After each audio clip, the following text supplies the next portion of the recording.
লক্ষ যুবকের আইডল শফিকুল ইসলাম মাসুদ বলতেছে, উনি গল্প করেন প্রায় প্রায় যে এক জায়গায় গেছে কালেকশনের জন্য, যাই বলতেছে চাচা একামতে দিনের জন্য গরিব ছেলে মেয়েদের জন্য কিছু টাকা লাগবে, কিছু টাকা দেন। তা বলতেছে মাসুদ টাকা তো চাও, কিন্তু বলো তো টাকা কোথায় থাকে?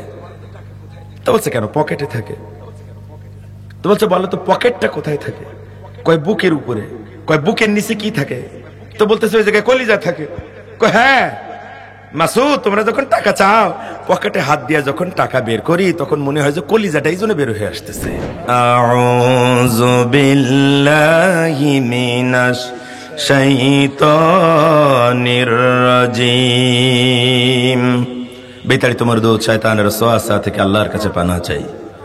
বিসমিল্লাহির রহমানির রহিম।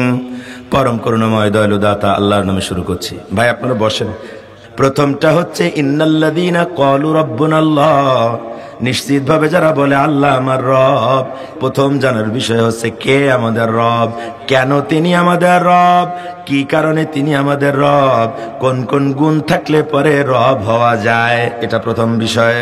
2 নম্বর বিষয় হচ্ছে সুম্মাস্তাকামু, শুধু স্বীকার করলে হবে না যে তিনি আমাদের রব, বরং এই স্বীকৃতির উপরে টিকে থাকা লাগবে। কিভাবে টিকে থাকা যায়, কোন কোন জায়গায় জীবন গেলেও টিকে থাকা লাগবে, ওটা হচ্ছে 2 নম্বর সাবজেক্ট। কথা বুঝাইতে পারলাম? এই 2টা বিষয় আলোচনা হবে। কিন্তু আমার ভাইয়েরা, এই 2টো বিষয় আলোচনায় যাওয়ার আগে পরের 2টো আয়াত নিয়ে এই আয়াতের বাকি অংশ এবং পরের 2টো আয়াত নিয়ে একটু কথা বলে নিতে চাই। তার কারণ হচ্ছে আল্লাহ রাব্বুল আলামিন পরের কথাগুলো, পরের 2 আয়াত এবং এই আয়াতের শেষ অংশে যারা রবের স্বীকৃতির উপরে টিকে থাকবে ওদের জন্য কিছু পুরস্কারের ঘোষণা করেছেন, কিছু বোনাসের ঘোষণা করেছেন। সুবহানাল্লাহ। তার মানে বলার ধরনটা এমন, রব্বুল আলামিনের, ও আমার বান্দা আমাকে যদি রব বলে স্বীকার করো আর সেই স্বীকৃতির উপরে যদি টিকে থাকো তাহলে আমি তোমাদের জন্য এই পুরস্কারের ব্যবস্থা রেখেছি। আল্লাহর লোভ ধরাইতেছেন, সোজা কথা, কথা তাই কিনা বলো? আমিও আপনাদেরকে আগে সেই লোভটা ধরাইতে চাই, আমি না, আল্লাহ ধরাইতেছেন। সুবহানাল্লাহ কোন। আমরা যদি বলি রব্বুল আলামিন তোমাকে রব বলে স্বীকার করে তার উপরে যদি টিকে থাকি তাহলে আমরা কি পাবো, কি লাভ হবে?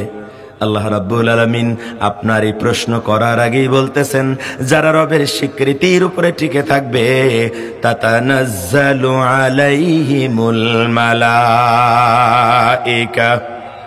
আরো জোরে আল্লাহু আকবার। ওদের কাছে ফেরেশতা নাজিল হয়ে যাবে। সুবহানাল্লাহ কবেন। তার মানে এখনো যদি আপনি রবের স্বীকৃতির উপরে টিকে থাকার চেষ্টা করেন তাহলে সময় বিশেষে, জায়গা বিশেষে আপনার কাছেও এখনো ফেরেশতা নাজিল হয়ে যাবে। কার ওয়াদা? কার ওয়াদা? আপনি যখন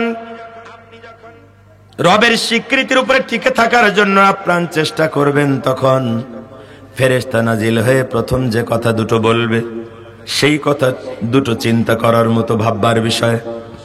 ফেরেশতা নাজিল হয়ে গেল, আমরা খুশি হলাম ফেরেশতা আমার কাছে এসছে, কিন্তু ফেরেশতা এসেই বলে ও আল্লাহর বান্দা আল্লাহ তাখাফু ওয়ালা তাহজান, ও আল্লাহর বান্দা ভয় পাও না, চিন্তা করো না। এখন আমি আমার আল্লাহকে রব বলে মানবো, আমি আমার আল্লাহকে রব বলে স্বীকার করব, আমি সেই রবের স্বীকৃতির উপরে টিকে থাকার জন্য আমি চেষ্টা চালাবো। তাহলে কেন ফেরেশতা আমার কাছে এসে বলবে ভয় পেও না, চিন্তা করো না? তার মানে বোঝা যায় রবের স্বীকৃতির উপরে টিকে থাকাটা কোনো মামুলি ব্যাপার নয়, কোনো সাধারণ ব্যাপার নয়, কোনো মুখের মৌখিক কথা নয়, বরং এটা এমন এক সত্য যে সত্যের দিকে যদি আপনি ধাবমান হন, অগ্রসর হন, তাহলে দুনিয়ায় যারা রুবুবিয়তের দাবিদার, দুনিয়ায় যারা মিথ্যা রবের দাবিদার, ওরা আপনাকে প্রচন্ড ভয় দেখাবে, প্রচন্ড চিন্তার মধ্যে ফেলে দেবে। এমন ভয় যে আপনার জীবন যায় যায় অবস্থা, এমন চিন্তা যে আপনার মাথা নষ্ট হয়ে যাওয়ার মতো অবস্থা, এই রকমের দুর্বিষহ অবস্থার মধ্যে যখন আপনি পড়ে যান, আল্লাহ রাব্বুল আলামিন বলেন তখন ফেরেশতা হাজির হয়ে যায়। ফেরেশতা হাজির হয়ে বলে, ও আল্লাহর বান্দা, ভয় করো না, চিন্তা করো না। একটু বোঝার জন্য চেষ্টা করেন, আল্লাহ রাব্বুল আলামিন আপনাকে আমাকে কি সুন্দর করে বুঝাইলেন, কি সুন্দর করে বুঝাইলেন। খেয়াল করেন, বোঝার চেষ্টা করেন। ফেরেশতা এসে বলে, আল্লাহর বান্দা ভয় পাও না, চিন্তা করো না। এখন আপনি যদি বলেন, ও আল্লাহর ফেরেশতা, আমি কেন ভয় পাবো না? আমাকে তো ভয় দেখানো হয়, আমাকে তো আল্লাহর স্বীকৃতির উপরে টিকে থাকতে যায়। আমাকে তো দুনিয়ার লোকেরা মামলার ভয়, হামলার ভয়, রিমান্ডের ভয়, ক্রসফায়ারের ভয়, আয়না ঘরের ভয়, এমনকি ফাঁসির মঞ্চের ভয়, ফাঁসির দড়ির ভয়ও আমারে দেখায়। কথা ঠিক কিনা বলেন? আমারে তো ক্রসফায়ার, রিমান্ডের নামে ক্রসফায়ারে নিয়ে আমার তো বুকের সাথে বন্দুকের নাল তাক করে বলা হয়, এখনো দল ত্যাগ করে আমাদের দলে চলে আয়, নচেত ট্রেগার চেপে দেব, তোর জীবন শেষ হয়ে যাবে। এরকমের ভুতুড়ি অবস্থা যখন হয়, যখন ফাঁসির মঞ্চে নিয়ে বলা হয়, এখনো সময় আছে, মাথা নত করো, জীবন ভিক্ষা চাও, তখন ফাঁসির মঞ্চের সামনে দাঁড়ায়া যখন এই প্রলোভন দেখানো হয়, যখন ফাঁসির দড়ি ঝুলাই দিয়া ভয় দেখানো হয়, আমরা ভয় পাই না ঠিক, আমাদের নেতারা ভয় পায় না ঠিক, কিন্তু আমরা যারা একটু দুর্বল ইমানের, তাদের তো আমাদের ভয় লাগে। কথা বলেন না কেন? আপনি যদি বলেন, ও আল্লাহর ফেরেশতা, কেন ভয় পাবো না? আমরা তো বিগত বছরের পরে বছর, যুগের পরে যুগ আমাদের উপর দিয়ে গিয়েছে, আমাদের খতিব সাহেবেরা মসজিদের মেম্বরে হক কথাগুলো বলতে পারে নাই, বললে চাকরি থাকে না। কথা বলেন ঠিক কিনা? আলেমরা এই মঞ্চে হক কথা বলতে পারে নাই, বলতে গেলে কিছু কুলাঙ্গারেরা আলেমদের মুখের সামনে থেকে মাইক পর্যন্ত কেড়ে নিয়েছে। কথা বলেন? বাড়িতে যাওয়ার সময় গাড়িতে হামলা করেছে, মামলা দিয়েছে, নাকি দেয় নাই? এরকমের ভুতুড়ে পরিবেশ যখন আমাদের উপরে ক্রিয়েট করে যায়, এরকম সিচুয়েশন যখন আমাদের উপরে ক্রিয়েট করে যায়, ও আল্লাহর ফেরেশতারা, তখন কেন বলতেছো আমরা ভয় পাবো না? যখন আমাদের ঘর থেকে বের করে দেয়া হয়, বছরের পরে বছর বাড়িতে ফিরতে পারি না, রাতের পরে রাত পাথারে যে ঘুমান লাগে, পুকুর পাড়ে যে ঘুমান লাগে, গরিব মানুষের টিনের সাবলার নিচে ছোট্ট একটা কম্বল মুড়ি দিয়ে রাত্রি যাপন করা লাগে। কথা বলে না কেন? এমন কি আমাদের মেয়েরা যখন এক জায়গায় বসে কোরআনের তালিম নেয়, কোরআন শেখে, সেখান থেকেও ওই আবু জাহিল্লার উত্তরসূরিরা, ফেরাউন নমরুদের উত্তরসূরিরা আমাদের মা বোনদেরকে সেখান থেকে অ্যারেস্ট করে নিয়ে জেলখানায় ভরে দেয়। তার ছোট বাচ্চাটা চিৎকার করে কাঁদে, কিন্তু ওদের অন্তরে মায়া লাগে না। তখন আমি তো প্রচন্ড দুশ্চিন্তায় থাকি, আমার সন্তানদের কে দেখবে, আমার পিতা মাতার ওষুধ কে কিনবে, বাজার করে কে খাওয়াবে, আমি তো বাড়িতে ফিরতে পারি না, আমার স্ত্রীকে ধরে নিয়ে যাওয়া হলো। এই রকমের দুরবস্থায় যখন আমি পড়ি, তখন আল্লাহর ফেরেশতা, তুমি এসে কেন বলো, আল্লাহ তাখাফু ওয়ালা তাহজান, ভয় পাও না, চিন্তা করো না, এই কথা তুমি কেন বলো? কথা ঠিক কিনা?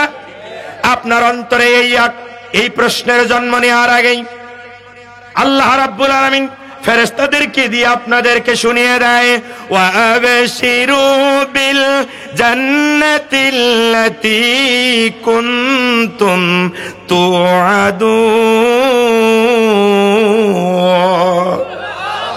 ও আল্লাহর বান্দা, ভয় করবা না, চিন্তা করবা না, তার কারণ হচ্ছে ওই জান্নাতের খবর পেয়ে খুশি হয়ে যাও, যেই জান্নাতের ওয়াদা তোমার সঙ্গে করা হয়েছে। কথা বোঝেন ভাই? কেন আপনার সন্তানকে মাদ্রাসায় পড়ানো লাগবে? কেন আপনাকে আর আপনার পরিবারকে একামতে দ্বীনের কর্মী হয়ে সেই ইউনিভার্সিটিতে ভর্তি হওয়া লাগবে? কথা বোঝেন? কেন তাফসিরুল কোরআন মাহফিলে এসে কোরআনের আলোচনা শোনা লাগবে? তার কিছু মৌলিক জবাব এইখানে আছে।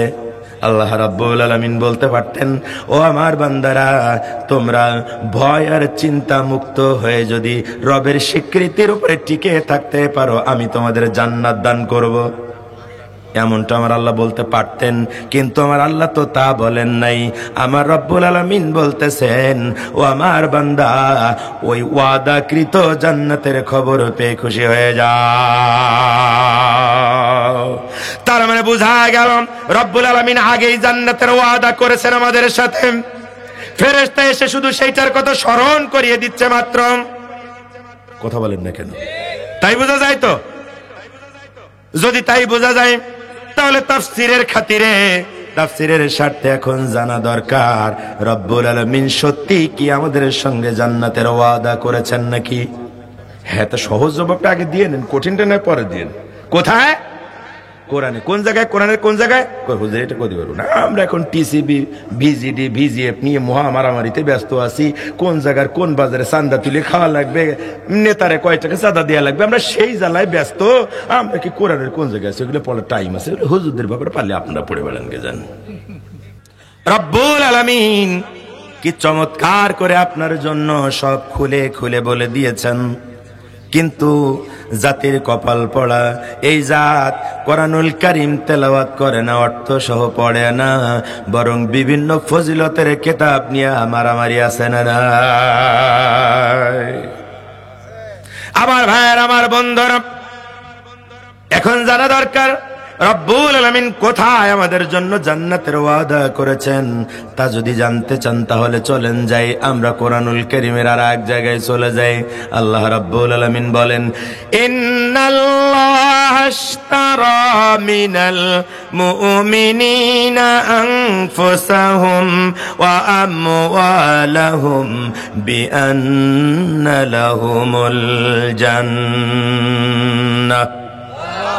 কোরআনুল কারীমের 9 নম্বর সূরা, সূরা তাওবার 111 নম্বর আয়াত। আল্লাহ রাব্বুল আলামিন বলেন, আমি নিশ্চিতভাবে আমার ঈমানদারের জান আর মাল কিনে নিয়েছি, বিআন্না লাহুমুল জান্নাহ, বিনিময় আমি তার জান্নাত দান করব। আল্লাহ কি জান্নাতের ওয়াদা করেছেন না করেন নাই? ফাও না শর্ত আছে? শর্ত আছে না ফাও? আপনারা তো ফাও জান্নাতে যাওয়ার জন্য রেডি হয়ে বসে আছেন, কথা কয় না। যখন চুরি করা টাকা বেশি হয়ে যায় তখন হজ করে আসে, কথা কয় না। যখন বয়স 60 বছর পার হয়ে যায় এখন আর ধর্ষণ করতে পারে না, মাস্তানি করতে পারে না, সাদাবাজি করতে পারে না, এখন বড় টুপি মাথায় দিয়ে, লম্বা জামা গায়ে দিয়ে, রুমাল একখান মাথায় নিয়ে, হাতে তসবিহ, সুবহানাল্লাহ সুবহানাল্লাহ, আর মনে করে যতবার বলি ততবার জান্নাতে গাছ হয়ে যায়। আমি যাব আর শুধু ফল পেড়ে পেড়ে জম্মের খাওয়া খাবো। কথা কন না কে ভাই, কথা কন। অথচ আল্লাহ রাব্বুল আলামিন জান্নাতের ওয়াদা করেছেন শর্ত সাপেক্ষে, কথা ঠিক কি না? কয় শর্ত? কয় শর্ত? 2 শর্ত। বিআমওয়ালিকুম ওয়া আনফুসিকুম, তোমাদের জান আর মাল আল্লাহর কাছে বিক্রি করা লাগবে। আল্লাহ বলেন, আমি ঈমানদারের জান, ঈমানদারের মাল আর জান কিনে নিলাম, বিআন্না লাহুমুল জান্নাহ, বিনিময় আমি তার জান্নাত দান করে দেব। আমার ভাইয়েরা, আমরা কি জান্নাতে যেতে চাই? চাই। কারা কারা জান্নাতে যেতে চাই হাত তুলে দেখেন। সবাই সবাই যেতে চাই? একটু ভালো করে হাত তুলে রাখা লাগবে। একটু কি হাত তুলতেছেন ভাই? জান্নাতে যাওয়ার ব্যাপার, ভালো করে হাত তোলেন, বেশি করে উঁচু করে হাত তোলেন। আমরা জান্নাতে যেতে চাই? চাই। কি করা লাগবে? কয় শর্ত পালন করা লাগবে? আঙ্গুল 3টা বন্ধ করে 2টা উঁচু করেন। কয় শর্ত? কয় শর্ত? কি শর্ত? কি কি? মালার রাজি আছি আমরা মালার জান দিতে? হাত নামান, আল্লাহ কবুল করুক, বলেন আমিন। কয় হুজুর না এত কড়া করে ওয়াদা করাই কেন নেন? আপনি তো জানেন না মাল আর জান দেওয়ার বড় কষ্ট, কত কয় না। একামতে দিনের কর্মীরা যখন যায়, অসংখ্য ভাইরা আহত হয়ে পড়ে আছে, চিকিৎসার জন্য টাকা লাগবে। অসংখ্য ভাইরা মিথ্যা মামলায় জেলখানায় আছে, জামিনের জন্য টাকা লাগবে, কিছু সহযোগিতা করো।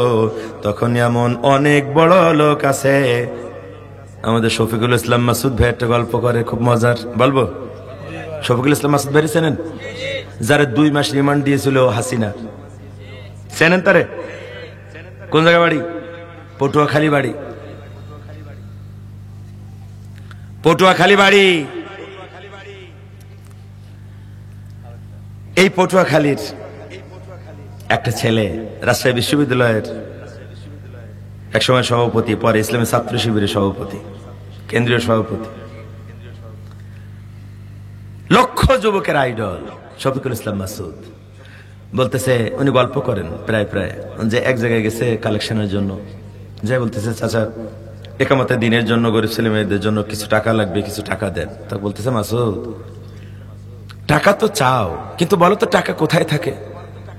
তো বলছে, কেন পকেটে থাকে। তো বলছে, বলো তো পকেটটা কোথায় থাকে? কয় বুকের উপরে। কয় বুকের নিচে কি থাকে? তো বলতেছে, ওই জায়গায় কলিজা থাকে। কয় হ্যাঁ মাসুদ, তোমরা যখন টাকা চাও পকেটে হাত দিয়ে যখন টাকা বের করি তখন মনে হয় যে কলিজাটা এই জন্য বের হয়ে আসতেছে। কি কথা ঠিক কি না? আর জীবনের কথা বলো, বাবা যদি দেখিস ওই দিকে জিহাদ, তাহলে আমরা তো উল্টো নাটোরের দিকে যাই, বগুড়া তখন হারাম। কথা কন না কেরে ভাই? হ্যাঁ আমার ভাইয়ের, আমার বন্ধুরা, জান্নাত এত সহজ নয়, আবার জান্নাত কঠিনও নয়।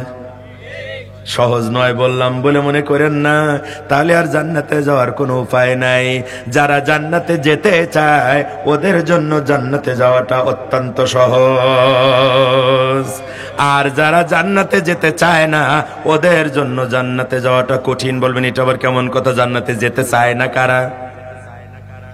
যারা জীবন দিতে চায়, যারা আল্লাহর কাছে মাল আর জান বিক্রি করে দিয়েছে, ওদের কাছে জান্নাতে যাওয়াটা খুব সহজ। ওজন্য দেখা যায় বছরের পরে বছর জেলখানায় অত্যাচার করবার পরেও যখন ফাঁসির মঞ্চে হাজির করা হয় তখন ফাঁসির দড়িতে চুমা দিয়া ওরা ফুলের মালার মতো ফাঁসির দড়ি গলায় পরে শাহাদাত বরণ করে, কিন্তু বাতিলের কাছে মাথা নত করে না। কারণ ওরা জানে এখন ভয় পাওয়ার কোনো প্রশ্ন নেই, চিন্তা করার কোনো প্রশ্ন নেই, কারণ আমি তো আমার জান আর মাল আল্লাহর কাছে আগেই বিক্রি করে দিয়েছে জান্নাতের বিনিময়ে। অতএব এই জান আর মাল আমি আল্লাহর কাছে যত তাড়াতাড়ি জমা দিতে পারবো তত তাড়াতাড়ি আমার জন্য জান্নাত রেডি। কথা ঠিক কিনা? ওজন্য দেখা যায় ওরা মাথা নত করে না, কিন্তু ওই আলেমদেরকে নিয়ে যখন ওরা হত্যার হোলি খেলায় মেতে ওঠে, আল্লামা সাঈদীর মতো আলেমদেরকে সুস্থ মানুষ হসপিটালে নিয়ে যখন ইনজেকশন দিয়ে হত্যা করে, ওনারা শাহাদাত বরণ করে, কিন্তু বাতিলের কাছে মাথা নত করে না। ওনারা জান্নাতে চলে যাবেন ঠিক, ওনারা জানার মাল বিক্রি করতে পেরেছেন আল্লাহর কাছে, কিন্তু ওনাদের এই জুলুমের বিরুদ্ধে আমি প্রতিবাদ করতে পারি না, এমনকি জুমার দিন একটু দোয়াও করতে পারি না। ঠিক কিনা? এইরা ইমাম আর মুসল্লি আছে না নাই? কথা কন না কেরে ভাই? 16 বছর ধরে দেখছি না দেখি নাই? এখন যতই রং পাল্টাও আমরা দোয়া করি আল্লাহ তোমার এই রংটাকে কবুল করুক, আর যাতে তুমি গিরগিটি রং না ধারণ করো সেজন্য আমরা দোয়া করি, ঠিক, কিন্তু আমরা তো চিনি। কথা বলেন না কেরে ভাই? তার মানে বোঝা গেল একদিকে মানুষেরা শাহাদাত বরণ করে মৃত্যুর মুখে পতিত হয়, আর আমি ওদের জন্য দোয়া করতে পারি না, তার মানে বোঝা যায় আমি এখনো আমার মাল আর জান আল্লাহর কাছে বিক্রি করতে পারি না। ঠিক কিনা আমার ভাইয়ের, আমার বন্ধুরা? এবার সামনে চলেন যাই, তাহলে বোঝা গেল রব্বুল আলামিন বললেন ওয়াদাকৃত জান্নাতের খবর পেয়ে খুশি হয়ে যাও। জান্নাতের ওয়াদা আছে না নাই? কয় শর্তে? আপনি যখন আপনার দিকে যখন বন্দুক তাক করা হয়, যখন লগি বৈঠা দিয়া হেলমেটের হাতুড়ি দিয়ে আপনাকে পিটায়া পিটায়া হত্যা করে, ইতর জানোয়ারের মতো যখন আপনার লাশের উপরে ওঠে নাচানাচি করে, ওরা করে কি করে না? কথা বলেন। এরকম সময় আপনি যখন ভয় পান, যখন দিশেহারা, তখন ফেরেশতা এসে বলে, আল্লাহর বান্দা ভয় পেও না, চিন্তা করো না। তুমি কেন জীবনের ভয় করবা? তোমার জীবন তো বিক্রি করে দিয়েছ। তুমি কেন তোমার বাড়ির জন্য, সম্পদের জন্য, ব্যবসার চাকরির জন্য কেন দুশ্চিন্তা করবা? তুমি তো তোমার সম্পদ জান্নাতের বিনিময়ে আল্লাহর কাছে বিক্রি করে দিয়েছ। তাই শুধু মনে করায় দেয় আল্লাহর বান্দা, ওই জান্নাতের খবর পেয়ে খুশি হও যার ওয়াদা করা হয়েছে। অর্থাৎ জানার মালের বিনিময়ে যে জান্নাতের ওয়াদা আল্লাহ তোমার সঙ্গে করেছে, জানার মাল বিক্রি করে দিয়ে যে জান্নাত তুমি কিনেছো, ওই জান্নাতের কথা স্মরণ করে জীবনের ভয় আর সম্পদের চিন্তা ভুলে যাও।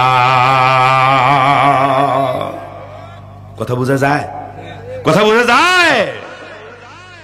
আমার ভাইয়েরা, আমি এখন আর অতিমাত্রায় রাজনৈতিক কথা গত 5 মাস ধরে খুব কমই বলেছি। গত কয়েকদিন আবার বলা শুরু করছি, কিছু কালপিটের জন্য। কারণ যারা পালায় গেছে ওদের নিয়ে আমার কথা, আমাদের কথা বলে সময় নষ্ট করার আর সময় নাই। কথা বলেন না কেন? কিন্তু জাতির জন্য আফসোস, আমরা 54 বছর ধরে বলতেছিলাম বাংলাদেশের সবচাইতে বড় শত্রু হচ্ছে এই শেখ পরিবার। বলছিলাম না? বলিনি? আমরা বারবার বলেছিলাম এটা দিল্লির প্রোডাকশন, এটা আমাদের দেশে মানানসই নয়। বলেছিলাম নাকি বলে নাই? আমরা বলেছিলাম ওরা এদেশের মালিক না, ওরা ভাড়াটিয়া। প্রকৃত মালিক হচ্ছে এদেশের সাধারণ জনগণ। কথা ঠিক কিনা? কিন্তু আপনারা আমাদের কথা মানেন নাই। এখন এসে বোঝা যাচ্ছে কিনা এমন একখান পরিবার, একটা মানুষও ভালো না, সব কটা চোর। কথা কয় না? যদিও আমাদের ছেলেরা বলতেছে বাংলাদেশের সবচাইতে ত্যাগী পরিবার হচ্ছে শেখ পরিবার। কারণ 2 বোন দেশ ত্যাগ করে ভারতে পরকীয়ার টানে পালায় গেছে। ছেলে হাফ পাগল, সেইটার বউ তারে ত্যাগ করে চলে গেছে। মেয়ে হচ্ছে, আমি ভাষা খারাপ না করি, চেহারা সুরত যেহেতু ভালো, তার স্বামী তারে ত্যাগ করে চলে গেছে। বাকি ছিল ভাগ্নি। ভাগ্নিটা ভালো জায়গায়ও ছিল, ব্রিটেনের মতো, ইংল্যান্ডের মতো জায়গায় অর্থমন্ত্রী। এখন এই চুরি চামারি জ্বালায় অর্থমন্ত্রীর পদ তারে ত্যাগ করা লাগছে। সবাই ত্যাগী নেতা। কথা কয় না? কথা কয় না? মানে গোষ্ঠী শুদ্ধা, টপ টু বটম চোর, চোর আর চোর। আচ্ছা বলেন তো, বাড়িতে যখন আক্রমণ হয় তখন বাড়ির যিনি মালিক উনিকে পালায় যায়? কথা কয় না? যদি ওনারা মারেন, ও রক্তাক্ত হইয়া হসপিটালে যাওয়া পর্যন্ত বাড়ির উপরে থাকে না? থাকে না? তাও হসপিটালে যায়, কিন্তু পালায় আসলে কথা কয় না। আচ্ছা বলেন তো, আমরা কি হাসিনা রে কেউ আমাদের ছেলে ফেলে বা আমরা কেউ কি বলছিলাম যে তুমি পালায় যাও? কে বলছিল? না, আমরা সবাই বলতেছিলাম তুমি অবৈধ ক্ষমতার দখলদার, ক্ষমতা ছেড়ে দাও। কথা ঠিক কি না? আমাদের তরুণ প্রজন্ম তাই বলতেছিল যে এক দফা তুমি এখন গদি ছাইড়া দাও। আমরা কেউ কি পালাইতে বলছিলাম? তারে পালাই গেল কে? পালাই গেল কে? কারণ মালিক নয়, ভাড়াইতে দেখছে বিপদ, চতুর্দিকে মালিকেরা সজাগ হয়েছে, এখন আমার পালানো ছাড়ার উপায় নাই। কথা ঠিক কি না? আসলে খেলাটা কার? আল্লাহ কয়, বাংলাদেশের জনতা তোমরা কেন মনে করো না ফেরাউন মুসারে তাড়ায়া নদীর কিনারায় নিয়ে আটক করছে, মেরে ফেলবে তারে? কথা কয়? কথা কন না? আমি আল্লাহ সমুদ্রের ভিতর দিয়া শুধু পথ বানায়া মুসারে শুধু আমি রক্ষা করি নাই, আমি ফেরাউনের গোষ্ঠী শুদ্ধা ওই দরিয়ায় সলিল সমাধি ঘটাইছি। আমি তোমাদের সেই আল্লাহ। তোমরা সব গদি ছাড়ো, আর আমি আল্লাহ চাই ও দেশ ছেড়ে যাক। কথা ঠিক কিনা? ওই জন্য দেখা গেল আল্লামা সাঈদীর সেই কথা সত্য, সময় আসবে এমন পালানোর জন্য গর্ত খুঁজে পাবা না। কাউয়া কাদের পালানোর গর্ত খুঁজে পাইনি। কথা কয় না? আল্লামা সাঈদী বলছিলেন, ক্ষমতা পাইয়া উপরের ডালে উঠে বেশি বাড়াবাড়ি করবা না, 16 কোটিতে গোড়া ধরে এমন ঝাঁকুনি দেবে মামু বাড়ি দিল্লি গিয়া পড়বা। কথা ঠিক কিনা? এখন ফেরেশতা বলল, ওয়া আবশিরু বিল জান্নাতিল্লাতী কুনতুম তুআদুন, ওয়াদাকৃত জান্নাতের খবর পেয়ে খুশি হয়ে যাও, ভয় আর চিন্তা ভুলে যাও। এখন আপনার মনে হলো তাই তো, আমি তো জান্নাত চাই, আমি তো জাহান্নাম চাই না, আমি তো জান্নাত চাই।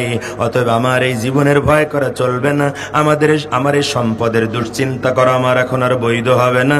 আমার তো একামতে দিনের ফরজিয়াত সাহসের সাথে পালন করা লাগবে। এখন আপনি সাহসের সাথে পালন করতেছেন, হঠাৎ করে পুলিশ লীগের সদস্যরা এসে আপনারে গ্রেফতার করে নিয়ে যায়। আছে না নাই? কোনো মামলা নাই, কোনো কোনো অ্যারেস্ট ওয়ারেন্ট নাই, কিচ্ছু নাই। আপনি কোনো অকারেন্স করেনও নাই, আপনাকে একেবারে সোজা সাপটা ঘর থেকে তুলে নিয়ে যাওয়া হয় কি হয় না? এই কাজগুলো যারা করেছে ওরা পুলিশ বাহিনী নয়, ওরা ছিল পুলিশ লীগের সদস্য। কারণ কোন বাহিনী এত নির্লজ্জ হতে পারে না। ওরা যে পুলিশ লীগের সদস্য ছিল তার প্রমাণ 300 আসন থেকে সবাই যখন পালায় গেল, তখন পুলিশ লীগের সদস্যরা থানা সাইডা পালায়া গেল। ঠিক কিনা? এজন্য বর্তমানের পুলিশ বাহিনীর কাছে বলি, পুলিশ বাহিনী নিয়ে আমাদের কোনো কথা নাই। বর্তমানের পুলিশ বাহিনীর কাছে বলি, ওই পুলিশ লীগের কিছু প্রেতাত্মা এখনো বাহিনীতে আছে, ওদেরকে দ্রুত আইনের কাছে সমর্পণ করেন। এই জনগণ আপনাদেরকে আবার পুরনো ভালোবাসায় ফিরিয়ে নেবে। ঠিক কিনা? এখন গ্রেফতার করে নিয়ে যায়। মনোযোগ আছে আমার আলোচনায়? ভয় পাও না, চিন্তা করো না, ভয় আর চিন্তা নাই। এখন ভয় না করার কারণে ধরে নিয়ে গেছে হঠাৎ জেলখানায়। জেলখানায় চলে গেলেন। জেলখানায় গেছেন কেউ কেউ? কারা হাত তোলেন?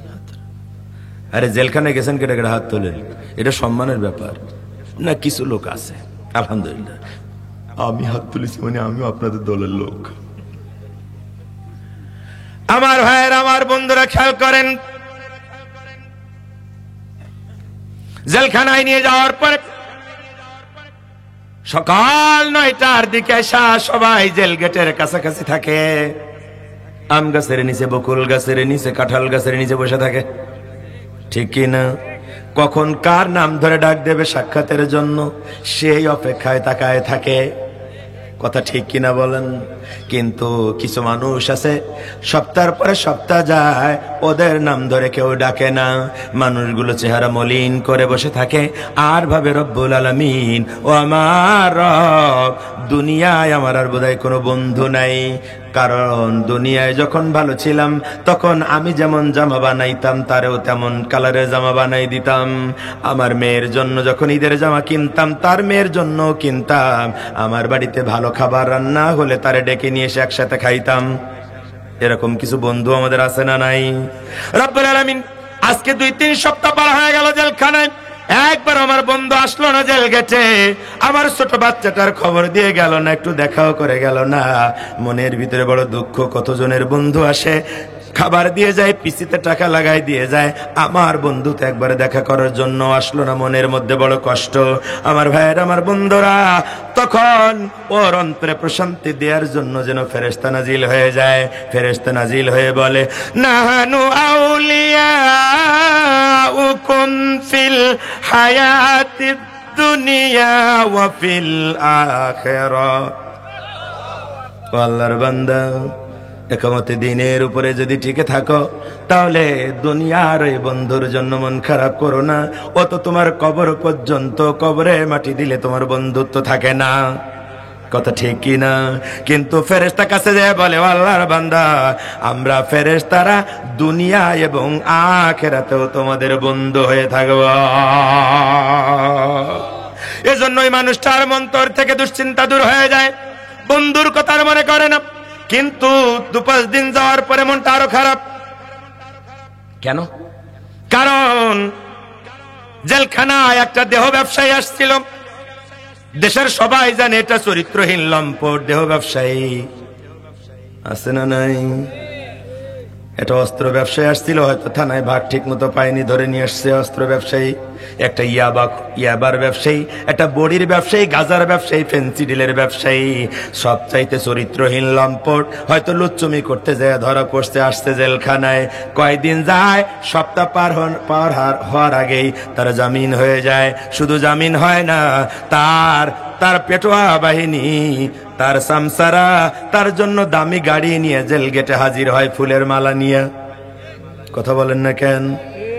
এই লম্পট চরিত্রহীন, এই লুটেরা, খুনি, মাস্তান, নেশাখোর, নেশার ব্যবসায়ী জেল গেট দিয়ে যখন বের হয়, ওর গলায় ফুলের মালা দিয়ে দামি গাড়িতে চড়াইয়া ওরে নিয়ে যাওয়া হয় ওর বিলাসবহুল বাড়িতে। অথচ 10 বছর আগে আমাদের কাছ থেকে তো টাকা হাওলাত করে ওর দিন চলতো। আজকে ডুপ্লেক্স বিল্ডিং এর মালিক, আজকে দামি গাড়ির মালিক, সব কিছু পাইল, মনের মধ্যে যন্ত্রণা। রব্বুল আলামিন, আমি কিছু পাইলাম না, আমার তো কিছু হলো না। সেই যে টিনের বেড়ার, টিনের চালের একটা ছোট্ট ঘর, সেই যে ভাঙ্গা একটা সাইকেল, আর তো কিছু জুটলো না। রব্বুল আলামিন, আমি কিচ্ছু পেলাম না। কথা বলেন। বিপদে পড়ে দূর থেকে আরাম চিন্তা হয়, জেলখানায় বসে এরকম চিন্তা যখন হয়, আল্লাহ রাব্বুল আলামিন ফেরেশতা পাঠিয়ে দিয়ে ওর প্রশান্তি নাজিল করে দেয়। আল্লাহ রাব্বুল আলামিন বলেন, ও আমার বান্দা, দুনিয়ার এই পাতি নেতার 2 দিনের দুনিয়ার এই বেশাতি দেখা, চাকচিক্য দেখা তুমি মন খারাপ করো না, বরং তুমি যদি রবের স্বীকৃতির উপরে টিকে থাকতে পারো, তাহলে শুনে নাও রব্বুল আলামিন তোমার জন্য কত মজার জিনিস রেখেছেন। ফেরেশতা তখন বলে, ওয়ালাকুম ফিহা মা তাশতাহি আনফুসুকুম ওয়ালাকুম ফিহা মা তাদউন।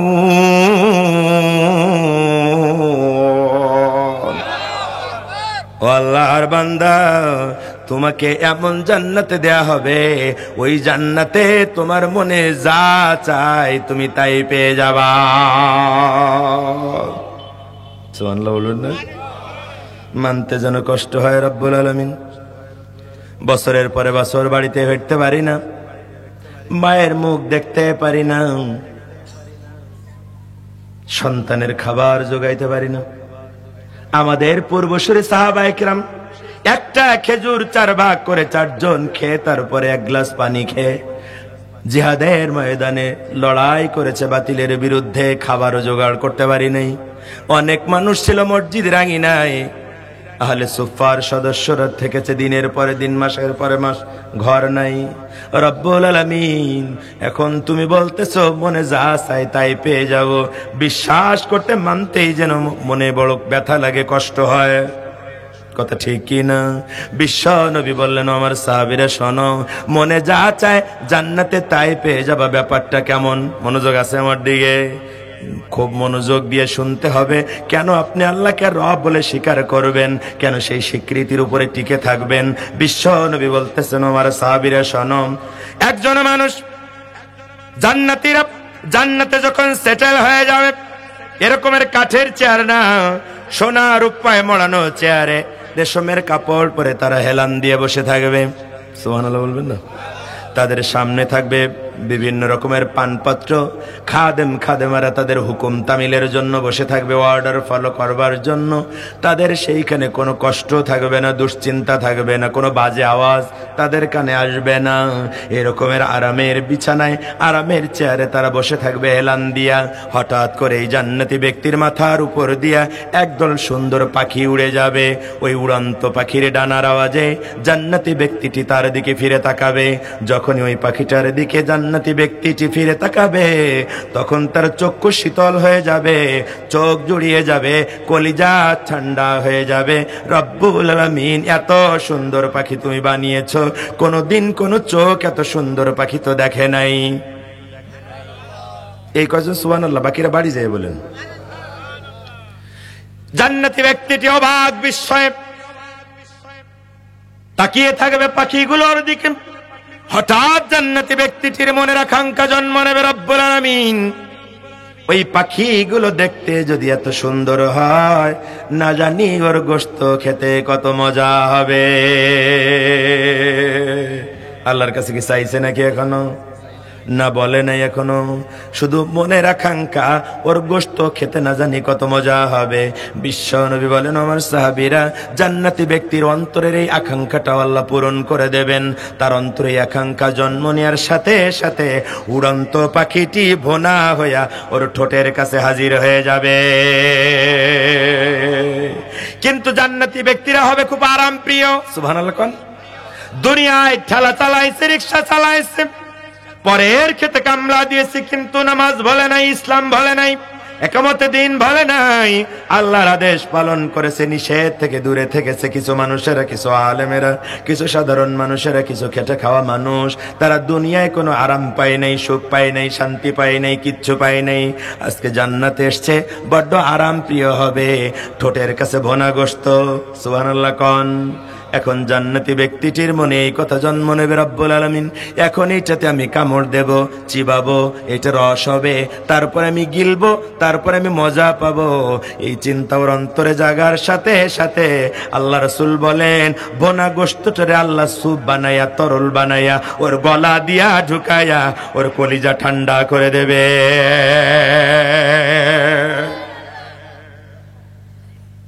মা তাশতাহি আনফুসুকুম, তোমাদের মনে যা চায় তাই পেয়ে যাবা। সুবহানাল্লাহ। ওই জান্নাত চাই চাই। আল্লাহ কয় দুটো কাজ করা লাগবে। কয়টা? এই আয়াতের আলোকে দুইটা কাজ। একটা হচ্ছে আল্লাহকে রব বলে স্বীকার করা লাগবে, 2 নম্বরে স্বীকৃতির উপরে টিকে থাকা লাগবে। যদি তা পারো, ও বগুড়ার তৌহিদি জনতা, আল্লাহ বলেন আমি ফেরেশতা পাঠাইয়া তোমার জন্য 5টা সুসংবাদ দেই। 1 নম্বরে ভয় পেও না, 2 নম্বরে চিন্তা করো না, 3 নম্বরে ওয়াদাকৃত জান্নাতের খবর পেয়ে খুশি হয়ে যাও, 4 নম্বরে ফেরেশতারা বলে দুনিয়া এবং আখিরাতে আমরা তোমাদের বন্ধু হয়ে থাকবো, 5 নম্বরে এমন জান্নাত পাবা মনে যা চায় তাই পেয়ে যাবা। না 2টা কাজ করা লাগবে। জানার মাল তো জান্নাতের জন্য, ওইটা আলাদা। আমার ভাইয়ের, আমার বন্ধুরা খেয়াল করেন, আল্লাহ রাব্বুল আলামিন বলেন 2টা কাজ। একটা হচ্ছে ক্বালু রাব্বুনাল্লাহ, আল্লাহ আমাদের কে? আমাদের রব কে? আল্লাহ আমার রব, এই রবি আমার সব। আল্লাহ আমার রব, এই রবি আমার সব। দমে দমে তনু মনে তারি অনুভব। আল্লাহ আমার রব, এই রবি আমার সব। ঠিক কিনা আমার ভাইয়ের? এখন আল্লাহকে রব বলে স্বীকার করা লাগবে, কারণ আল্লাহকে রব বলে স্বীকার করাটা খুব গুরুত্বপূর্ণ একটা বিষয়, খুব ভাইটাল একটা বিষয়। আমার ভাইয়ের, আমার বন্ধুরা খেয়াল করেন, রব অত্যন্ত গুরুত্বপূর্ণ একটা সাবজেক্ট, আপনার ইমানিয়াতের সর্বপ্রথম গোড়ার একটা সাবজেক্ট। কারণ রবের স্বীকৃতি ছাড়া, রবের উপরে ইমান ছাড়া ইমানদার হওয়া যায়? যায় নাকি? যায় নাকি? যায় না। এখন রব আপনাকে চিনতে হবে, তারপরে স্বীকার করা লাগবে, কারণ এই রব খুব গুরুত্বপূর্ণ একটা ব্যাপার। কারণ পৃথিবীর সব মানুষেরা আদম আলাইহিস সালাম থেকে নিয়ে কিয়ামত পর্যন্ত যারা দুনিয়ায় জন্মগ্রহণ করবে, এই সকল রূহগুলো একটা জায়গায় ছিল, আলমে আরওয়াহ। এই আলমে আরওয়াহে আল্লাহ রাব্বুল আলামিন সকল রূহগুলোকে লক্ষ্য করে একটা প্রশ্ন করেছিলেন, আলাস্তু বিরাব্বিকুম। ঠিক কিনা? কি বলেছিলেন আল্লাহ? আমি কি তোমাদের রব নই? আমরা কি বলেছিলাম? কলু বালা, অবশ্যই আপনি আমাদের রব। ওই রবকে যাতে ভুলে না যান, দুনিয়ায় রব্বুল আলামিন আম্বিয়া আলাইহিমুস সালামদের মাধ্যমে ওই রবের স্বীকৃতি আদায় করবার চেষ্টা করেছেন, বারবার জানানোর চেষ্টা করেছেন। কথা ঠিক কি না? এমনকি যে ধর্মেরই হন না কেন, আপনার জন্মের জন্ম লগ্নের সেই ইতিহাস আপনাকে স্মরণ করাই দিয়া আপনাকে রবের দিকে আহ্বান জানান। একজন বাচ্চা যখন জন্ম নেয় মায়ের পেটের ভিতরে, 4 মাস পরে যখন রুহ আসে, ওর খাবারের প্রয়োজন হয়। মায়ের পেটে কেউ খাবার খাওয়ায় না। আমার রব্বুল আলামিন মায়ের নাড়ির সাথে আপনার নাভির সংযোগ করে দিয়া তিল তিল করে মায়ের খাবার দিয়া মায়ের পেটের ভিতরে ঝুলন্ত রক্তপিণ্ড থেকে মাংসপিণ্ড, রক্তপিণ্ড, তারপরে গোশতপিণ্ড, তারপরে বডি স্ট্রাকচার দিয়া, তারপরে গোশত আর চামড়ার ছাউনি দিয়া মায়ের খাবার দিয়া মায়ের পেটে আস্তে আস্তে করে তিল তিল করে যিনি আপনাকে বড় করেন তিনি কে? তিনি রব। তিনি কে? দুনিয়ায় এলেন কি খাবেন কেউ ব্যবস্থা করে না। আপনার জন্মের 6 মাস আগে আপনার মায়ের বুকের উপরে আপনার খাবার যিনি রিজার্ভ করে রাখেন তিনি কে? 1-1.5 বছর পার হওয়ার পরে মার বাবার টিপে টিপে দেয়া ভাত খায় আপনার গঠন আকৃতি ঠিক থাকে না। এখন আপনার চিবিয়ে খাওয়া লাগবে, আঁশযুক্ত খাবার খাওয়া লাগবে। সেজন্য আপনাকে চিবানোর জন্য আপনি আল্লাহর কাছে চাওয়ার আগেই, আপনার বাপ মা দরখাস্ত করার আগেই আপনার মাড়ির ভিতরে যিনি দাঁত গুজে দেন, বলেন তো তিনি কে? তিনি রব। কথা বলেন, কথা বলেন। আবার এই দুনিয়ায় রব্বুল আলামিন দীর্ঘদিন নবী পাঠাবেন না। 1500 বছর হয়ে গেছে, আরো কতদিন যাবে আমরা জানি না। কথা ঠিক কিনা? আল্লাহ রাব্বুল আলামিন এরা যাতে রব ভুলে না যায় সেজন্য ইমানদারদের উপরে সালাত ফরজ করলেন। কথা ঠিক কিনা বলেন? আবার কোরআনুল কারীম দিলেন হেদায়েতের জন্য। কি দিলেন? কি দিলেন? হেদায়েতের জন্য কোরআন দিলেন। এই কোরআনের ভিতরে আপনি যখনই খুলে তেলাওয়াত করা শুরু করবেন, আউযুবিল্লাহ বিসমিল্লাহ বলে তেলাওয়াত যখন শুরু করবেন, বলেন তো প্রথম কি আছে? আলহামদুলিল্লাহি রাব্বিল আলামিন। কথা ঠিক কিনা? রবের কথা আছে না নাই? আমি ওই আল্লাহর প্রশংসা করছি যিনি জগৎ সমূহের রব। রবের পরিচয় আছে না নাই? আবার এই রবের পরিচয় যাতে আপনি ভুলে না যান, রব্বুল আলামিন আখিরি জামানার পয়গম্বরের উম্মতদের উপরে 5 ওয়াক্ত সালাত ফরজ করে দিলেন। আর এই সালাতের ভিতরে সূরাতুল ফাতিহা পড়াটা বাধ্যতামূলক করে দিলেন। ফাতিহা না পড়লে নামাজ হবে? হবে নাকি?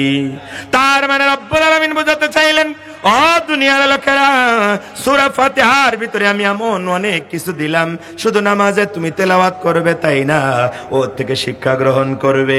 ওর প্রথম শিক্ষাটা হচ্ছে আলহামদুলিল্লাহি রাব্বিল আলামিন।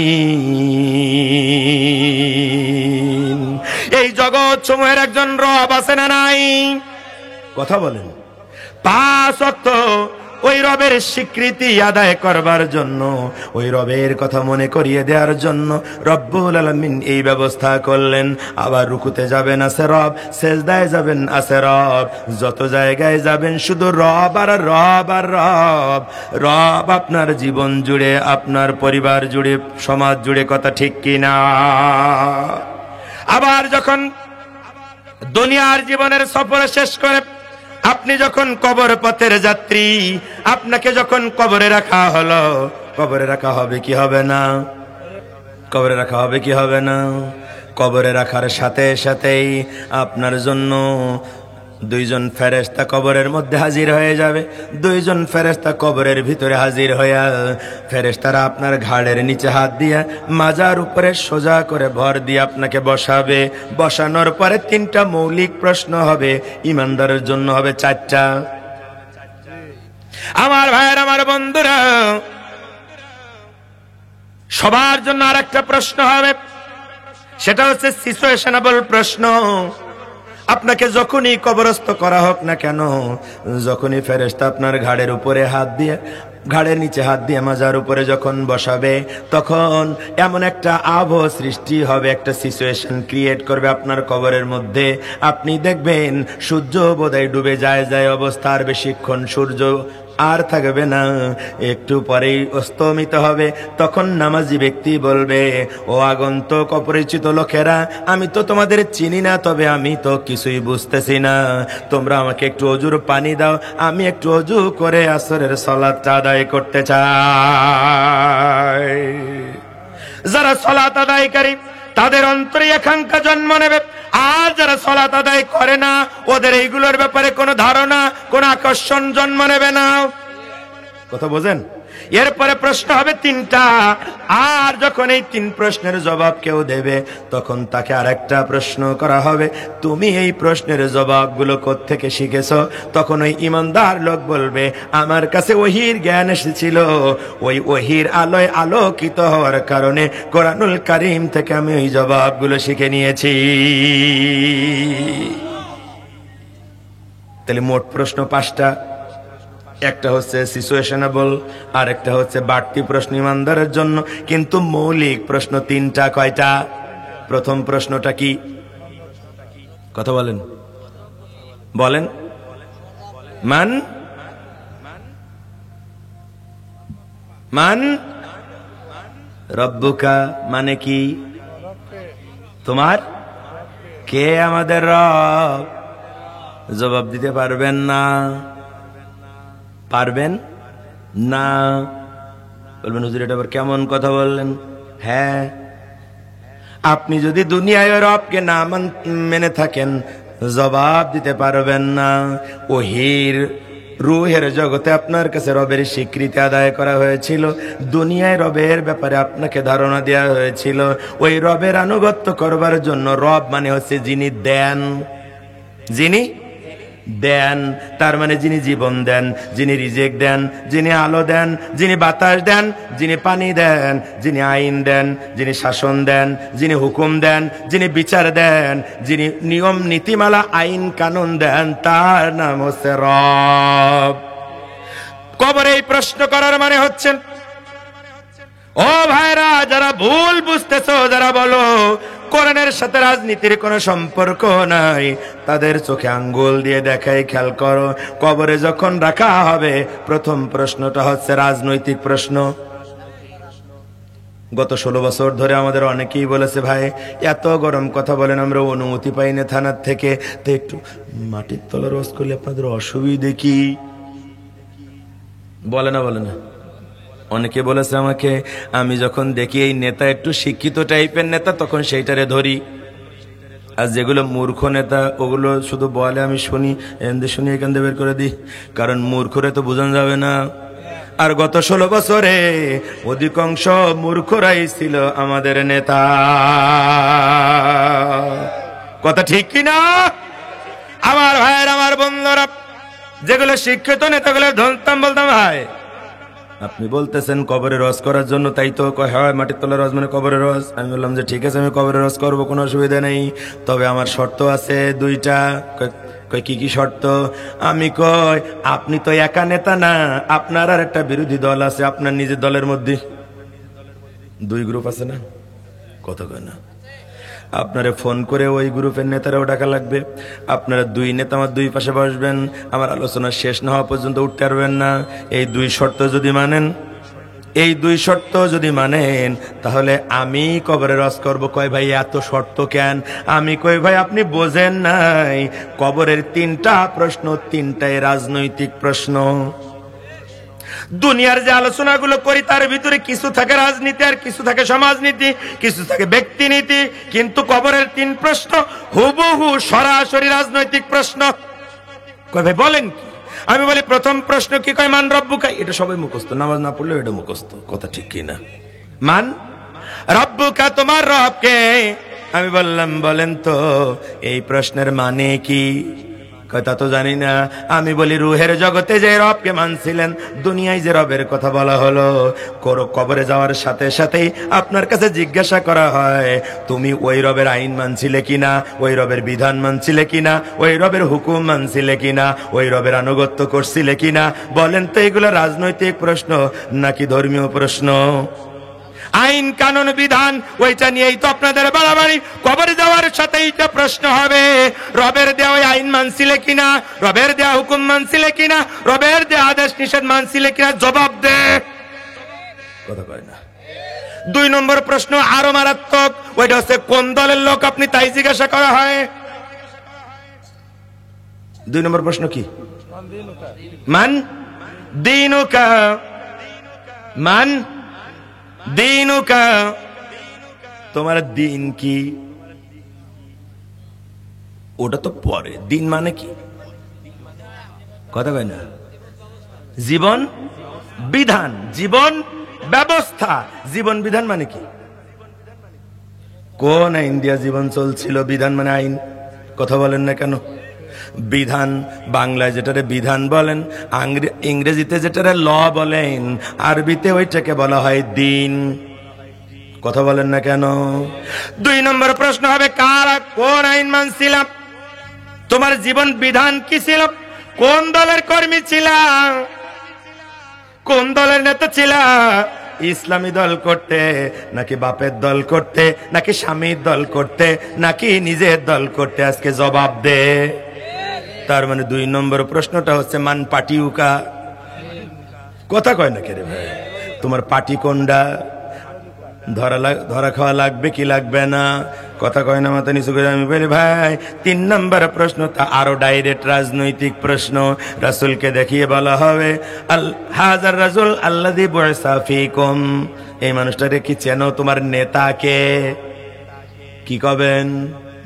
হ্যাঁ কোন? আপনারা একদল বলেন আমার বাপ নেতা, আরেক দল বলেন আমার স্বামী নেতা, আরেক দল বলেন আমরা নিজেরাই নেতা। কত বড় নেতা! কথা কন না কারে ভাই? তা কবরের প্রশ্ন যদি হয় তোমার নেতাকে, কি জবাব দেবেন? এখন আমি যদি ওই নেতার পরিচয় দেই, আমি যদি ওই দলের পরিচয় দেই, আমি যদি ওই রবের আইন কানুনের কথা বলি, যদি শান্ত হয়ে আমার পাশে বসে শুনতে পারেন, আমি ওই আলোচনা করতে রাজি। কয় ভাই আপনার কবর রস করা লাগবে না, যা করতেছেন তাই করে যান। কথা কন, কথা কন। তার মানে রব খুব ভাইটাল কোশ্চেন। এখন রব চেনা লাগবে। রব যদি আপনি চিনতে না পারেন তাহলে মানতে পারবেন না। কাউকে মানতে গেলে চেনা লাগে না লাগে না? হুজুর আপনাদের মসজিদের খতিব না? কথা কয় না? উনি কি করে? নামাজ পড়ায় আপনাদের সামনে দাঁড়ায় ইমামতি করে, ঠিক কিনা? ওনারা আপনারা চেনেন? চেনেন কিনা? উনি আপনাদের সামনে মাদ্রাসায় পড়ছেন, বড় হয়েছেন, আমল আখলাক আচার আচরণ ব্যবহার চরিত্র, তার স্ত্রীর পর্দা, তার মেয়ের পর্দা, তার জীবন যাপন সব কিছু খোঁজ নিয়ে তারপরে তো ইমাম বানাইছেন। কথা কয় না? এমন ধরে নেন যদি না আসেন তাহলে কপাল কিভাবে পড়ে দেখেন। এখন হুজুরের একটা ছোট ভাই আছে, ওর মনে বড় দুঃখ, লেখাপড়া করেনি, মাঠে খাটে, কিন্তু ওর মনে বড় দুঃখ। আরে একই মায়ের পেটের ভাই মাওলানা আব্দুর রশিদ বাজারে গেলে 14 জনে ডেকে কয় হুজুর একটু বসেন, চা খেয়ে যান, পান খান, মিষ্টি খান। তো কয় না। সপ্তাহে 2-3 জনে দাওয়াত করে মুরগি খাওয়ায়, গরু খাওয়ায়, ঘাটি খাওয়ায়। কথা কয় না রে? সালামও দেয়। আর আমি আপন মার পেটের ভাই, আমি যাই কেউ একটু বসতেও কয় না, চা তো অনেক দূরে। কারণটা কি? এখন কয়দিন ধরে খোঁজ করে দেখে ভাই এরম মাদর যত্ন আমার কিছু হয় না। কারণ কি? ও দেখিছে যে পাইছি। কয় কি? কয় ভাই লম্বা জামা গায়ে দিয়া, মাথায় টুপি দিয়ে, ঘাড়ে রুমাল দিয়ে যায়, ওই জন্য লোকেরা দেখেই বোঝে হুজুর, তাই এত আদর যত্ন করে। দাঁড়াও, ব্যবস্থা করতেছি। ভাই জামা কাপড় চুরি করছেন। পরের দিন শেষ আসরের দিকে ভাই লম্বা জামা গায়ে দিয়েছে, মাথায় টুপি, ঘাড়ে রুমাল দিয়ে গেছে বাজারে। কপাল খারাপ, বাজারে যাইয়াও পৌঁছাইছে, মাগরিবের আজান হইছে। চতুর্দিকে লোকেরা মসজিদে যায় নামাজের জন্য। এদিকে তাকায়, ওদিকে তাকায়, সবাই মসজিদে যায়। নিজের দিকে তাকায় দেখে আমি তো বড় মুফতি, নামাজে না গেলে কি হয়?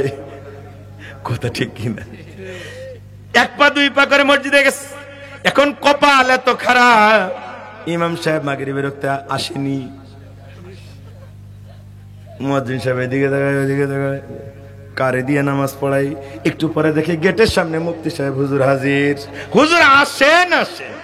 কয় না আমি হুজুর টুজুর না, আমার ওইসব করে না। হাত ধরে টেনে কয় আপনার ড্রেস আপ দেখলে আমরা বুঝি যে আপনি বড় হুজুর। ঠেলে দিছি ইমামতির জায়গায়। এখন বিপদে পড়ে আল্লাহু আকবার। পুঁজি হচ্ছে 2 সূরা। কয় সূরা? সূরা ফাতিহা, সূরা ইখলাস শরীফ, কুল আল্লাহ সূরা। এই দুটো এমনি মুখস্থ থাকে, কথা কয় না, থাকে কি না? এই দুটো মুখস্থ। এখন প্রথম রাকাতে দাঁড়াইয়া তেলাওয়াত করছে, রুকু করে সিজদায় গেছে। প্রথম সিজদা দেওয়ার পর এখন দ্বিতীয় সিজদায় গেছে। দ্বিতীয় সিজদায় যে চিন্তা করছে আমার তো দ্বিতীয় রাকাতে উঠে দাঁড়ানো লাগবে, কিন্তু দাঁড়ায়া আমি কি তেলাওয়াত করব? অনেকক্ষণ চিন্তা করেছে, কিছু মনে আসে না। একবার ঘাড় ফিরে দেখে মুসল্লিরা সব সিজদায় পড়ে রয়েছে। কপাল একটু ভালো, সামনে ছিল সাসের বেড়া, আলাদা করে ফাঁক করে দিছে দৌড়। অনেকক্ষণ হয়ে গেছে, সিজদাতে ওঠেন ইমাম সাহেব। কিছু চালাক চতুর লোক থাকে না, কথা বলে না, থাকে কি না? ইমাম সাহেব যদি সিজদায়ও দেরি করে, এমন কি যদি রুকুতেও দেরি করে, এমন কি যদি তাশাহুদেও দেরি করে, পিছনতে সিগন্যাল মানে এরম বিক্লাস আছে না নেই? এগুলো চরম বেয়াদব, মনে রাখবেন। এগুলো কি চরম বেয়াদব, একদম ফার্স্ট ক্লাস গেজেটেড বদমাইশ। ইমাম সাহেব ইমামরা বুঝায়, আমার কখন হয়ে গেছে, আপনি এখনো পড়ে রয়েছেন। বেটা বেয়াদব, তুই জানিস না বলে তো তাড়াতাড়ি হয়েছে। ইমাম সাহেব যতক্ষণ বসে থাকবে তুই চুপ করে বসে থাকবি। তুই গোলা খাকার দিয়ে সাবধান করার কে রে? ইচ্ছা করে গোলা খাকার দিলে ওর নামাজই নষ্ট হয়ে যাবে। এখন এইরকম জাতীয় কিছু মুসল্লি আছে না নাই? একজন মাথা উঁচু করে দেখি ইমামকে ঘুম পড়লো না মরে গেল রে। তাকায় দেখে ইমামই নেই। এই তোরা ওঠ, তোদের সেজদা দিয়ে লাগবে না। সেই ইমাম পালায় গেছে। ইমাম পালায় না? পালায় না? 300 আসন থেকে সবাই পালায় যায়, সব থানা থেকে সবাই পালায় যায়। দেখি ওদের সাথে কিছু ইমামও পালায়া যায়। কথা ঠিক কিনা? পরে ধরা হলে, এই বেটা এই তুই নামাজে ঠিক পালাই গেলি, তার মানে দেখি কয় আমি যে বলছিলাম আমি হুজুর নামে ভাই জামা গাই দেশে আমার না সিনে আন্দাজ জোর করে ধরে আমার ইমামতের জায়গায় দিল্লি কেন? কথা ঠিক কিনা? তার মানে না চিনে যদি নেতা বানানো হয়, তাহলে যে কপাল কিভাবে পড়ে ওর প্রমাণ হচ্ছে সালমান এফ রহমান। কথা কয় না? সব সময় সাদা পায়জামা, সাদা পাঞ্জাবি, মাথায় সাদা টুপি, মাথায় সাদা চুল, মাঝে মাঝে এরকম সাদা টুপিও পড়তো। কথা ঠিক কিনা? লোকজন দেখে ওরে বাবা, তো আল্লাহর বড় বলি মনে হয় আকাশ থেকে কেবল পালাই এসে। লোকেরা নাম দিছে এটা হচ্ছে দরবেশ বাবা। কি বাবা? ধরা যখন খাইলো তখন দেখা গেল এমন কুকুরের কুকুর 57,000 কোটি টাকা একা চাইটা খাইয়া ফেলাইছে। তার মানে মানতে গেলে আগে চিনা লাগে। কথা ঠিক কিনা? যে নেতা ঢাকায় বসে টেলিভিশনের পর্দায় বকবক করে, বিবৃতি দেয় এসি রুমে বসে, এলাকায় 5 বছর খুঁজে পাওয়া যায় না, 5 বছর পরে যারা পাঞ্জাবি পরে মাথায় টুপি পরে আপনাদের নেতা সাজতে চায়, ওরা আসলে ওই ছোট ভাই ইমামের মতো। কথা ঠিক কিনা?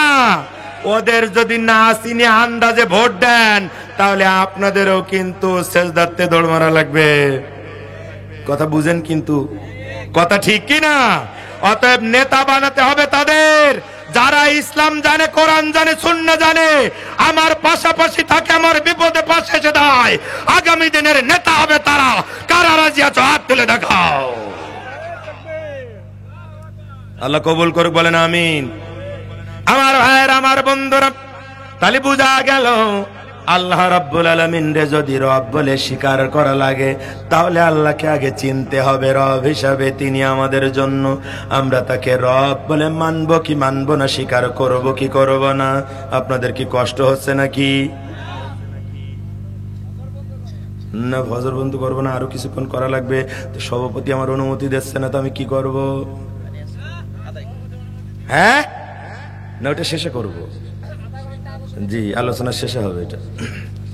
আমার ভাইয়ের, আমার বন্ধুরা, উঠবেন না তো? না, ওঠার কোনো সুযোগ নেই তো। আমার পরে একটা বড় হুজুর আছে, উঠবেন না তো? আমার সে বড় হুজুর একটা আছে না? ওই হুজুরের নাম কি? তবারকুল্লাহ। কথা কয় না। তবারকুল্লাহ আছে না নাই? ও হুজুর আসর হাজির হয়েছে, এখন নারাই থাকবে দেবো নাকি? হ্যাঁ, তবারকুল্লাহ হুজুরের আগমন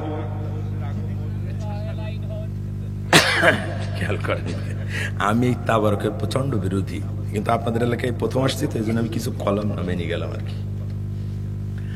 আমার ভাইয়ের, আমার বন্ধুরা খেয়াল করেন, আরো আধা ঘন্টা আলোচনা করবো ইনশা। বসবেন কটা বাজে? প্রথম আসছি তো, আপনাদের একটু সাইজ না করে বাড়ি যাই কি করে? আমার ভাইয়ের, আমার বন্ধুরা একটু খেয়াল করেন, আসলে আমি শুরু করেছি 10:45, তার মানে 12:45 পর্যন্ত আলোচনা হচ্ছে। বৈধ টাইম আমার জন্য 2 ঘন্টা, তার আগে আমি ছেড়ে দেবো ইনশাআল্লাহ। কারণ আমি বসে রয়েছি সেই ইশারা আজানের আগে এসে বসে রয়েছি। আপনারা আমারে নিয়ে আসেননি কেন? আমার ভাইয়ের, আমার বন্ধুরা, প্রধান বক্তা 10টার মধ্যে উঠাবেন, এটা আমার দাবি। তাহলে 12টার মধ্যে আলোচনাটা শেষ হবে, সুন্দর মাহফিল হবে। কিন্তু আপনাদের বগুড়া এসে এটা পারি না, ও যতই বলে 10টায় উঠবো, 11টার আগে উঠবে না। আমার ভাইয়ের, আমার বন্ধুরা, চলেন একটু রবের পরিচয় নেই। কে আমাদের রব? এটা হচ্ছে মৌলিক জবাব, সঠিক জবাব, কিন্তু পূর্ণাঙ্গ না। বলবেন হুজুর এটা আবার কেমন কথা বলেন? আপনারা তো শিখেছেন তোমাদের রব কে, বলেছেন বলবার আমাদের রব আল্লাহ। আজকে আবার এটার ভিতরে উল্টো পাল্টা বলেন কেন? বলি তার কারণ হচ্ছে আল্লাহ আমাদের রব, এটা সঠিক কথা, কিন্তু কেন রব তার জবাব আপনারা দিতে পারেন না। তার মানে আল্লাহ আমার রব, শুধু এই কথাটা বললেই রবের দাবি পূরণ হয় না, রবের হক আদায় হয় না। এটা আমাদের জ্ঞানের স্বল্পতার কারণে হয় না। ওই জন্য আমি এখন বলি, রব চিনবেন, চলেন রবের পরিচয় জানার চেষ্টা করি। রবের পরিচয় জানার জন্য আপনার বেশি দূরে যাওয়া লাগবে না, আপনার বাপের কাছে যাওয়া লাগবে। ওইটা হচ্ছে জাতির বাপ। যে সন্তান বাপের থেকে শিক্ষা গ্রহণ করে, ওটা সুসন্তান বাপের ভালোগুলো গ্রহণ করে। তোমার জানাজাও হয়তো হবে না, ঠিক কি না? আমাদের কথা শোনে নাই, বাপের পথ ধরে শত শত আলেমরে হত্যা করেছে, অত্যাচার করেছে, নির্বিচারে 2000 ছাত্র জনতাকে হত্যা করেছে। এমন কাম করেছে, বাপ তো দেশে জায়গা পাইছে, উনি আর এখন দেশে ফেরারও সুযোগ না। কথা ঠিক কিনা? ওই জন্য বাপের থেকে শিক্ষা গ্রহণ করতে হবে। আমি আপনাদেরকে বাপের থেকে শিক্ষা গ্রহণ করার জন্য আহ্বান জানাই। আপনার পিতা, জাতির পিতা হযরত ইব্রাহিম আলাইহিস সালাম, তিনি নমরুদের কাছে রবের দাওয়াত নিয়ে গেলেন। যে বলে নমরুদ, আমার ও নমরুদ, তোমার রুবুবিয়ত চলতে পারে না, তার মানে তোমার আইন, তোমার কানুন, তোমার বিধান, তোমার হুকুম চলতে পারে না। তুমি আমার আল্লাহকে রব বলে মেনে নাও। নমরুদ বলে, ও ইব্রাহিম, তুমি কি জানো না আনা রব্বুকুমুল আলা? নমরুদ কি বলছিল? কথা কয় না। নমরুদ কি বলছিল? আনা রব্বুকুমুল আলা, আমি বড় রব। ফেরাউনও একই কথা বলছিল মূসা আলাইহিস সালামের দাওয়াতের জবাবে। ও মূসা, তুমি কি জানো না আনা রব্বুকুমুল আলা, আমি তো বড় রব। তার মানে অনেক আগে থাকতেই রব নিয়ে গ্যাঞ্জাম আছে না নাই? তখন কান ফেরাউন নমরুদেরা সরাসরি বলতো আমরা রব, আর এখন ওদের নাতি পুতিরা বলে আমরা রব নয়, এখন সকল ক্ষমতার মালিক জনগণ। কথা বলেন না কেন? ইব্রাহিম আলাইহিস সালাম যখন নমরুদের কাছে গেল, ইব্রাহিম আলাইহিস সালাম নমরুদের কাছে যায় যখন রুবুবিয়তের দাওয়াত দিল, নমরুদ বলল আনা রব্বুকুমুল আলা, আমি বড় রব। তুমি আবার কোন রবের কথা বলো? কে তোমার রব? তখন ইব্রাহিম আলাইহিস সালাম, আমাদের জাতির পিতা, আপনার মতো আমার মতো বলেন নাই যে আল্লাহ আমার রব, বরং তিনি যে জবাবটা দিয়েছিলেন রব্বুল আলামিন, ওই জবাবে এত সন্তুষ্ট হয়েছিলেন যে অনাগত কিয়ামত পর্যন্ত ইব্রাহিমের সন্তানদের জন্য ইব্রাহিম আলাইহিস সালামের সেই কথাগুলো আল্লাহ রাব্বুল আলামিন কোরআনুল কারীমে কোট করে দিয়েছেন, সন্তানেরা যাতে রবের পরিচয় জানতে পারে। কিন্তু কপাল পড়া জাত কোরআন পড়ে না, পড়ে অন্য কিছু। কথা ঠিক কি না? এখন আমি রবের পরিচয় দিচ্ছি ইব্রাহিম আলাইহিস সালামের সেই কথাগুলো দিয়া।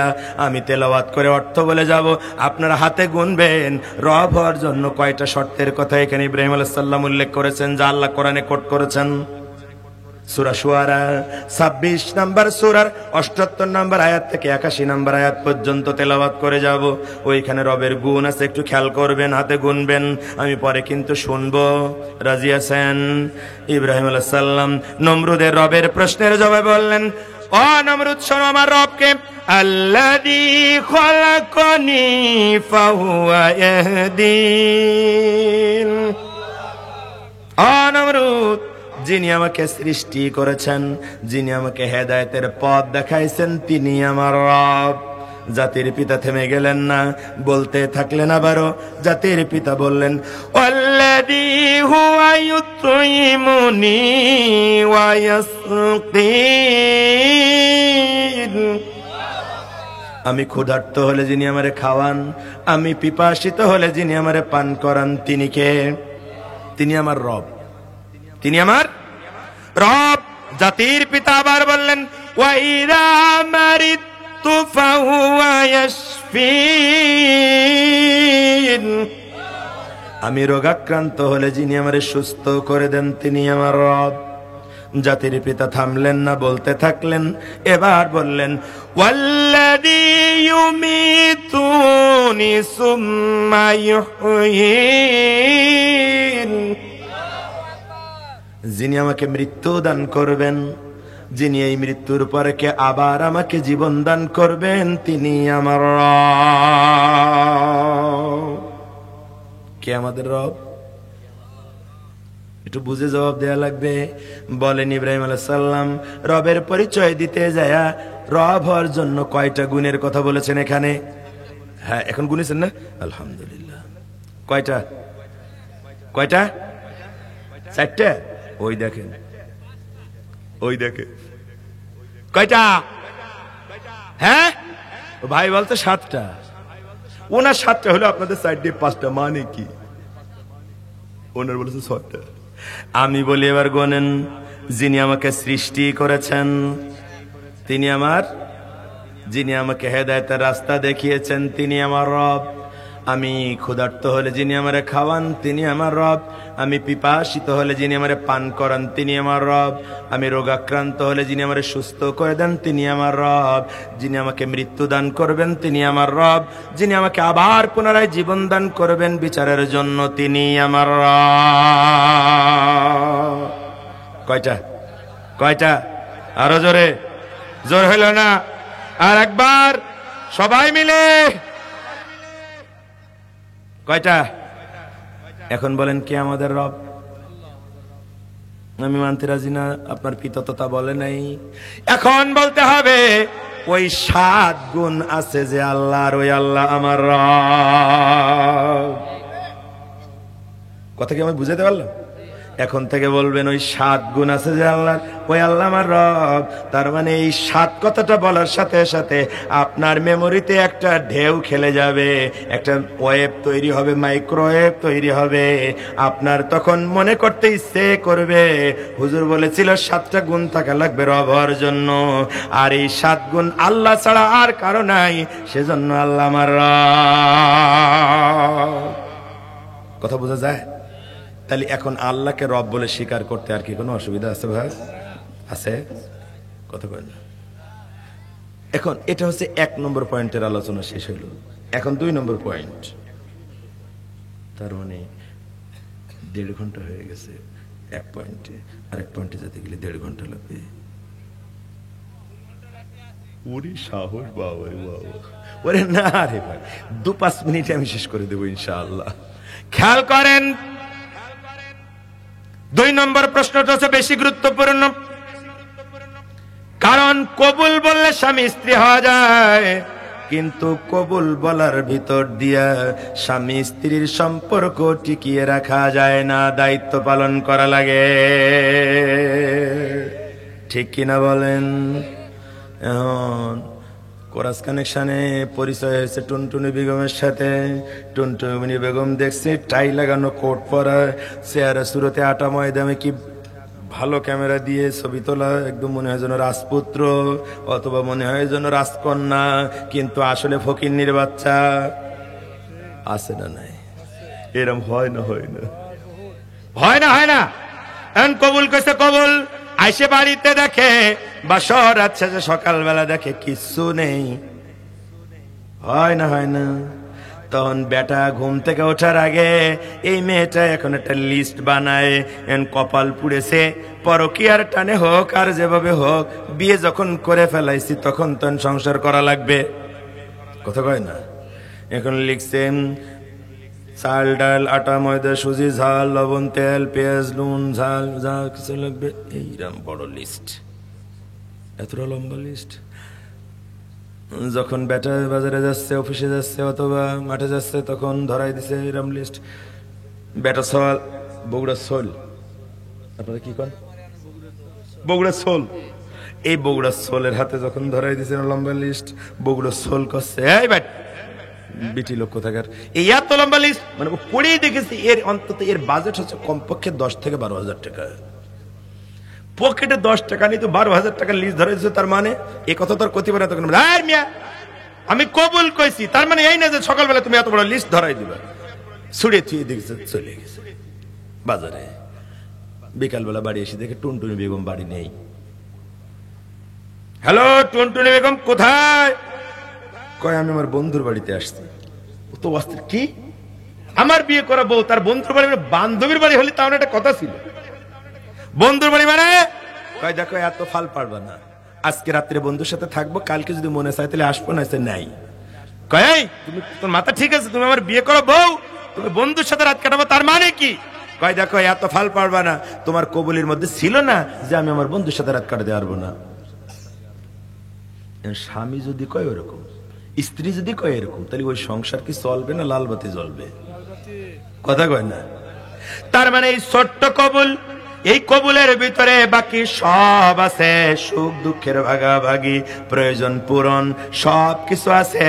স্বামী যেমন সর্বস্ব দিয়ে চেষ্টা করবে সৎভাবে সংসারটারে চালানোর জন্য, স্ত্রীকেও চেষ্টা করা লাগবে এই স্বল্প সম্পদ দিয়া বিলাসিতার জীবনের দিকে না তাকায়া সন্তানগুলোকে সঠিকভাবে মানুষ করবার জন্য স্ত্রীরও ভূমিকা আছে না নাই?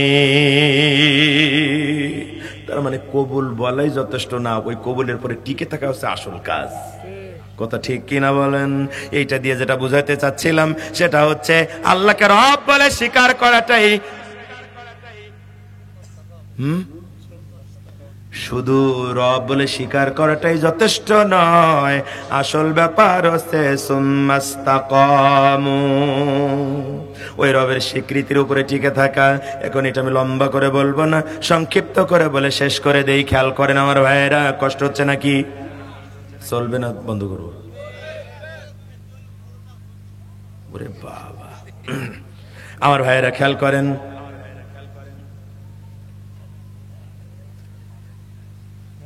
এতক্ষণ যত গুরুত্বপূর্ণ কথা হয়েছে এখন এটা তার থেকে আরো গুরুত্বপূর্ণ, কারণ এখন এটা প্র্যাকটিক্যাল হবে, আপনার জীবনের সাথে রিলেটেড। আপনি মানেন কি মানেন না সেইটার উপরে আপনার জান্নাতের খবর আছে না নাই? রবের স্বীকৃতির উপরে টিকে থাকা লাগবে। কিভাবে টিকে থাকবেন? রব শব্দটা কোরআনে হাজারের উপরে এসছে, বিভিন্ন অর্থে রব ব্যবহার হয়েছে, কিন্তু আমার ছোট্ট গবেষণায় আমি যেটা পেয়েছি অনেক অর্থে রব ব্যবহার হয়েছে, কিন্তু আমার কাছে মৌলিক 5টা অর্থে রব ব্যবহৃত হয়েছে কোরআনে বলে মনে হয়েছে। আমি সেই 5টা আপনাদের সামনে বলতেছি, আরো থাকতে পারে, আরো গবেষণায় আরো উঠে আসতে পারে। আমি মৌলিক 5টা কথা বলতেছি। কয়টা? কয় জায়গা? এই 5 জায়গায় জীবন থাক আর যাক, কোনো আপোষ করা যাবে না। এই 5 জায়গায় জীবন দিয়ে হলো রবের স্বীকৃতির উপরে টিকে থাকা লাগবে।